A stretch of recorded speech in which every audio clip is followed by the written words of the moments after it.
தன்னுடனான உறவு குறித்து சீமான் பேசியதை கண்டித்து நடிகை விஜயலட்சுமி புதிய வீடியோ வெளியிட்டுள்ளார். சீன் போடாத சீமான் என கூறி சரமாரி கேள்வி எழுப்பிய வீடியோ தற்போது இணையத்தில் வேகமாக பரவி வருகிறது. என்னதான் உன்னோட பிரச்சனைன்னு பிரஸ்காங்க கேள்வி கேட்கணுமா? சீமான் 2023 எதுக்கு நீ 50,000 ரூபாய் போட்ட?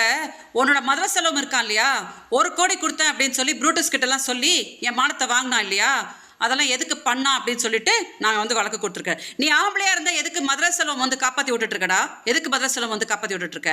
நீ என்னமோ என் பிள்ளைங்க வளர்ந்துருச்சு, அது வளர்ந்துருச்சு, இது வந்துருச்சுன்னு. அப்போ எதுக்கடா என்கிட்ட வீடியோஸ் வாங்கினீங்க? எதுக்கு வீடியோஸ் வாங்கினீங்க?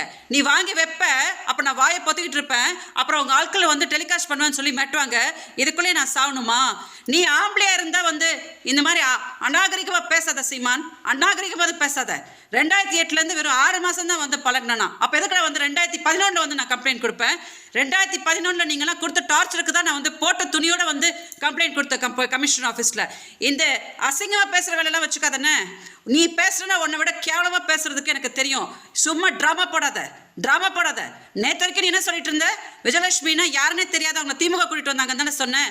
நேற்று தானே சொல்கிறேன், ஆமாம் நான் 50,000 ரூபாய் கொடுத்தா அப்படின்னு சொல்லிட்டு. எதுக்கு மதுரை செல்வம் எங்கிட்ட வீடியோஸ் வாங்கிட்டு இருந்தான்? எதுக்கு நீ எங்கள் அக்காவுக்கு வாழ்த்துக்கள் அமிச்ச? எதுக்கு எங்ககிட்ட எல்லாம் இந்த டார்ச்சர்லாம் பண்ணிட்டு இருந்தீங்க? எதுக்கடா நீ முதல்ல 50,000 ரூபாய் போட்டுட்டு எது மதுரை செல்வம் உன் புஷன் என்கிட்ட பேசிட்டு இருந்தான்? இதெல்லாம் அங்கே பதில் சொல்லு. முதல்ல நீ ஒன்றுமே போடாமல் உட்காந்து பொண்டாட்டின்னு பம்பனிய, அதுக்கு என்ன பதில் சொல்கிறா? அதை விட்டுட்டு உட்காந்து மீடியா முன்னாடி சீன் போட்டுட்டு இருக்காத.